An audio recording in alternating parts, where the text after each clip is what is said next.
Bom dia a todos, bem-vindos ao semestre letivo 2015.2.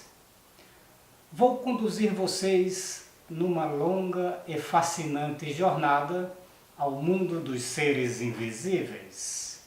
Nesta aula sobre a história da microbiologia, quero fazer uma pausa para destacar um dos maiores cientistas na área de microbiologia que atuou nos séculos XIX e XX.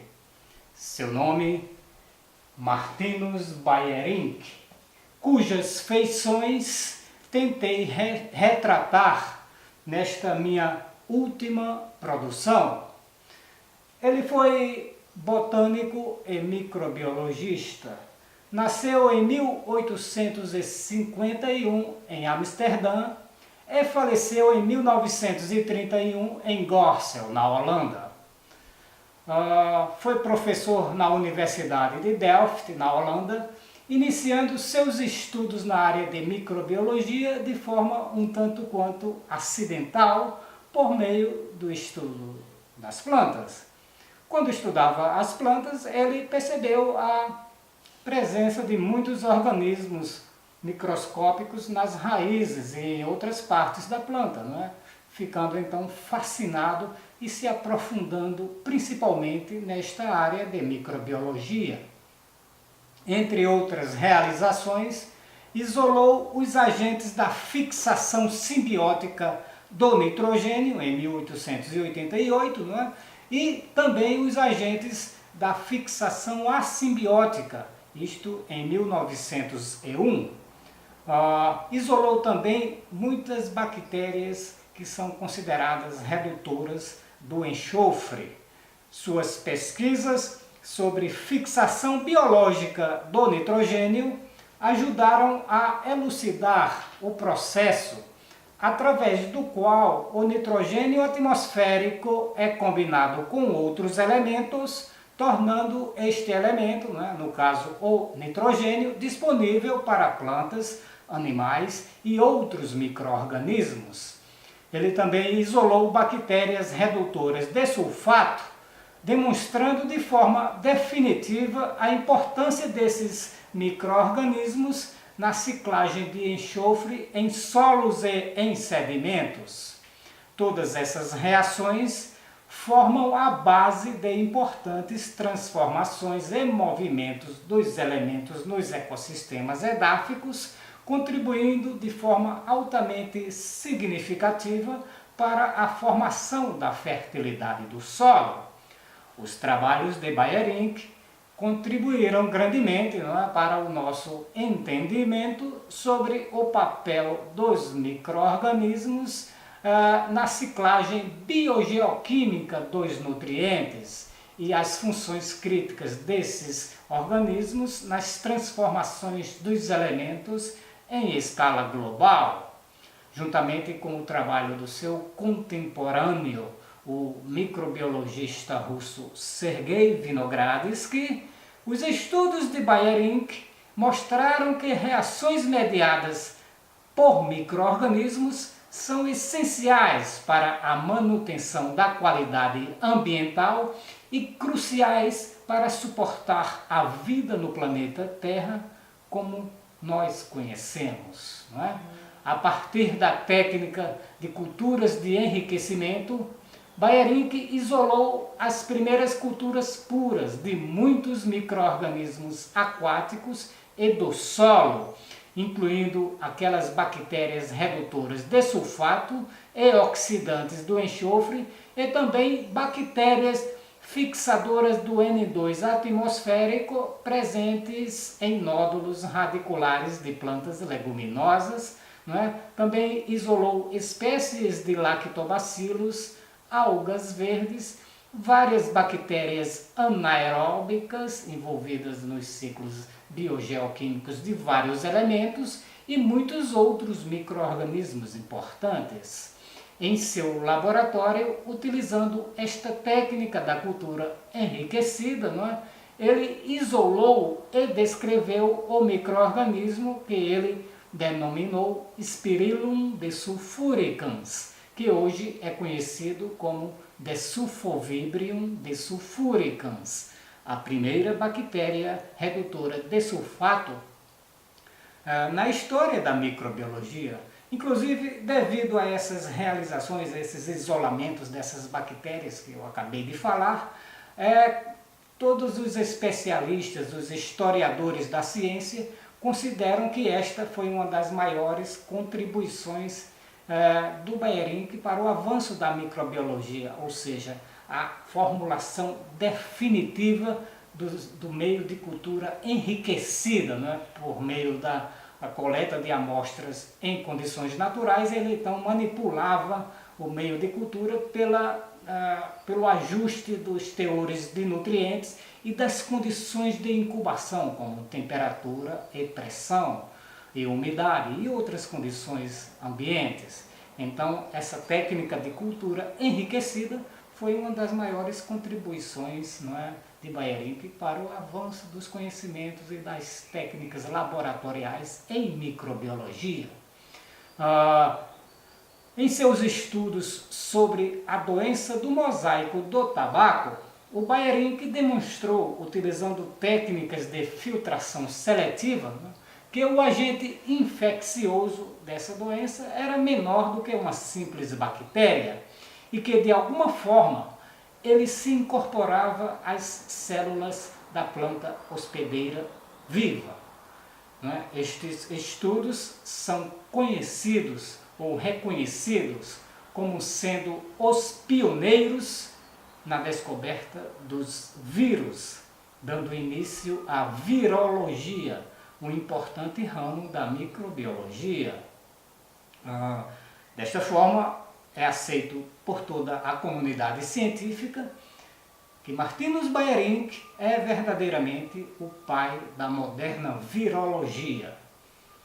De acordo com relatos de seus contemporâneos, Bajerink se encaixava quase que à perfeição no estereótipo do cientista clássico. Uma pessoa que se sentia desconfortável na presença de outras pessoas, um homem desprovido de vaidades, hobbies ou outras características mundanas. Durante toda a sua vida adulta, dedicou-se única e exclusivamente às atividades científicas, abdicando inclusive de contrair matrimônio, pois, segundo ele, as atividades científicas e o casamento eram atividades totalmente incompatíveis. É inclusive autor de uma famosa frase que hoje figuraria, com certeza, entre as mais importantes na seção de frases da revista Veja: um homem de ciência não deve se casar. Na sequência, apresento para vocês, na forma de esquema, algumas das principais contribuições de Bajerink, né, para o avanço dos conhecimentos sobre microbiologia do solo. Primeiramente, o ciclo do nitrogênio na natureza. Bom, nitrogênio, né, todos conhecemos a importância deste elemento. Ele está aqui na atmosfera e o Bajerink mostrou que esse processo da fixação biológica do nitrogênio, né, era o principal processo natural que explicava a assimilação do nitrogênio pelas plantas. O que é isso? A fixação biológica do nitrogênio. Bom, esse processo é feito por bactérias simbióticas e não simbióticas. O Bajerink isolou várias bactérias simbióticas nas raízes de leguminosas. Uma das principais é essa do gênero Rhizobium, né, que inicialmente ele denominou de Bacillus radicicola, ou seja, uma bactéria na forma de bastão, não é, que gostava de habitar as raízes. Ele isolou também várias bactérias assimbióticas importantes, destacando-se aquelas dos gêneros Azotobacter e Azospirillum. Bom, por este processo, o nitrogênio atmosférico é transformado em amônia. Esta amônia passa à forma de amônio, né, e é absorvido imediatamente, quer dizer, o amônio, né, absorvido imediatamente pelas plantas. Mas a amônia continua sofrendo processos microbianos. O primeiro é a nitritação, que alguns chamam de nitrosação, não é? Feito por bactérias do gênero Nitrosomonas. Então essas bactérias transformam a amônia em nitrito. O nitrito é altamente instável, né? Transformando-se imediatamente em nitrato pela ação das bactérias do gênero Nitrobacter, não é? Um processo chamado de nitratação. Então o nitrato, não é?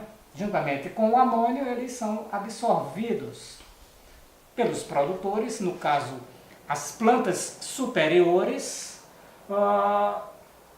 Os produtos então são consumidos, né, claro, pelos consumidores, que são os animais, inclusive nós humanos, não é? Produzindo os dejetos orgânicos que, ao sofrerem decomposição, não é, devolvem a amônia aqui para o solo de novo, dando sequência, né? Continuando então toda essa ciclagem. É importante enfatizar que tanto essas nitrosomonas quanto o nitrobacter também foram estudados, isolados, não é? Tanto por Bajerink quanto pelo seu colega russo, o Sergei Vinogradsky.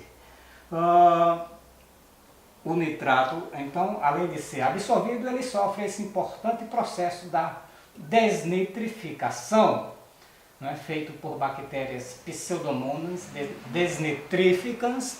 Não é? Esse processo também foi estudado, não é? Tanto por Bajerink quanto por outros microbiologistas do século XIX, não é? Contribuindo aí de forma bastante expressiva para a elucidação de todo esse ciclo.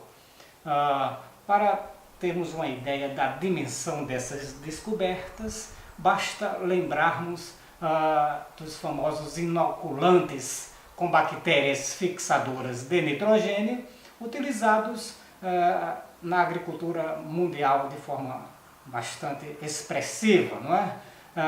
Permitindo então uma economia de bilhões de dólares em fertilizantes nitrogenados e principalmente uma mitigação, não é? Ou redução dos terríveis impactos ambientais que o uso inadequado desses insumos, não é? Podem proporcionar ou tem proporcionado, né, nos ecossistemas naturais e agrícolas. Não é? Na sequência apresentamos também outra importante contribuição do Bajerink, que é, não é, o ciclo do enxofre na natureza. Ele também estudou isso e aqui a gente apresenta na forma, né, de esquema também, né, de forma bastante resumida, não é? É claro que eu não vou me aprofundar também no ciclo do enxofre, eu quero destacar apenas alguns processos que foram, não é, também estudados e descobertos pelo Bajerink, como esses dois importantes processos da oxidação, não é, que conduz o enxofre reduzido à forma de sulfato. Não é? Este sulfato é então absorvido pelas plantas, contribuindo então para o crescimento, não é, e a nutrição das plantas. Mas ele também sofre o importante processo da redução, né? Quando o sulfato é transformado em enxofre reduzido, né?